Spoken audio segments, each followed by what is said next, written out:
Kwa hiyo ina maana wewe yule mume wako umemroga? Yule mimi sijamloga, yule kanipenda mwenyewe kwa haki lillahi.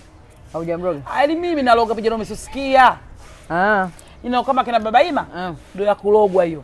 Kweli? Lakini baba watu mtaratibu, ananitia, ananisikiliza, anarudi nyumbani kwa wakati, anatoa hela kwa wakati, tamloga msikamao usizambe hata kupata kwa Mungu. Kweli kabisa.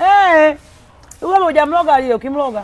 Kwa baba yake Ima ambaye mjeuri, ndio alikula kucha yule. Yule ulimroga? Alichezea kucha na nyweza kwapa. Ana hamu.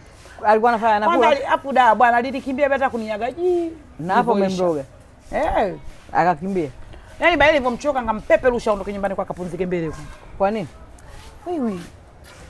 Yeye baki huko kibuku. Alikuwa anafanyaje? Enza akatoka kule akaruka sarakasi mpaka hapa uwanjani akatoka na mitusi mbele ya mako mzazi. Kwa nini?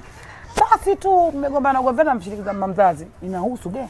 Haihusu. Hapo mimi ndo sikubali.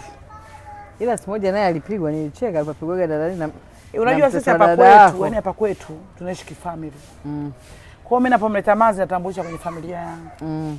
Sasa ikiwezekana yule Manzi anashinda kutafuta nyumba ataka kwa mwanamke, akae kijua gomvi ukitokea, asitegemea akanipiga mimi. Na kweli lazima familia hii. Sasa mimi ndo mwanamume inaonekana ndo nilimleta nyumbani kwetu akala ugali wangu. Kwa hiyo ndo nakongotwa, anaondoka. Mambo ya kuishi ukweni haya. Na anakongotwa wengi. Ndio, nakumbuka baba Ima alipigwa. Alikongotwa alibaba yule na mtoto mdogo tu akumzaa mwenyewe kwa anafuta sigara.